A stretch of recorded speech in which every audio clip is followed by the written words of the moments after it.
Oh, that Rentzian sense of humor.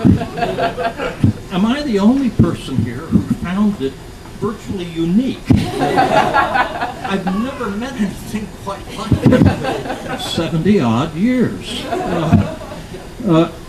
How can I describe what one of Ron's routines would invariably do to reduce me and my roommates to stitches? Anything mildly unlikely or amusing that cropped up in discussion could suddenly be exaggerated by one of his flights of wry, sardonic, self-deprecating fantasy into an inimitably preposterous travesty of the original claim. Many's the time he paid me back in my own coin with interest for the soaked bedding jape that cemented our acquaintance. Once, when he'd returned from his Army tour to Harvard Business School, my wife and I set him up for a blind date with an acquaintance of hers who we thought would be congenial. The mischievous pair did indeed share a similar sense of humor, for when we contacted them afterward to see whether they'd hit it off, each maligned the other in such strident terms that we were aghast, until they confessed that they'd contrived their reciprocal disdain as an elaborate practical joke on our curiosity.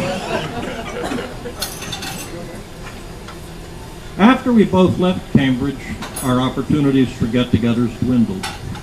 Sharon entered Ron's life, and I visited them a few times in New York and Stamford, then a little more often in New Jersey. Certainly often enough to see how hard her death hit Ron. The deaths of our roommates, Brian and Bob, spurred me to visit Ron whenever I was in the vicinity of New Jersey, and our 40th class reunion found us rooming together once more. We would occasionally talk on the phone or email.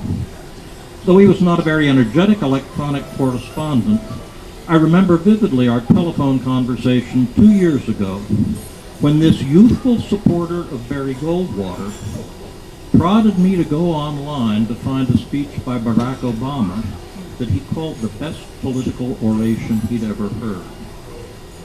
I was glad I did. For some reason, I could never induce him to visit us in Pittsburgh, so I'm doubly grateful that when an academic conference called me to Philadelphia this past December, I took a day off to drive up and visit him just before his final diagnosis. He was obviously in poor health, but neither of us had any inkling it was to be our last conversation. I miss Ron acutely, for he was a stable reference point in my life. But in at least one way, he remains an active part of my life and a reference point. As a professor, I'm often in the situation of advising students in a quandary about career choices. Should they go into law, business, or teaching?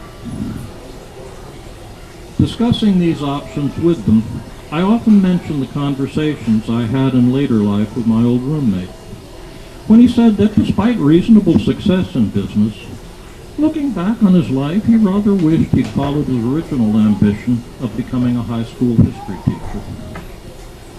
In this respect, Ron's experience as a corporate controller has some parallels with that of my brother, also a corporate controller and history buff. And I try to pass along their mature reflections about the world of business as a way of encouraging my students about to enter the world of work about what it's really like, what's really likely to give them the most satisfaction in life. The moving and witty statement that Ron composed for our 50th class report was probably not intended as a valedictory, but makes a good one. If you consult it on the windowsill over there, perhaps you'll see why I love my old friend.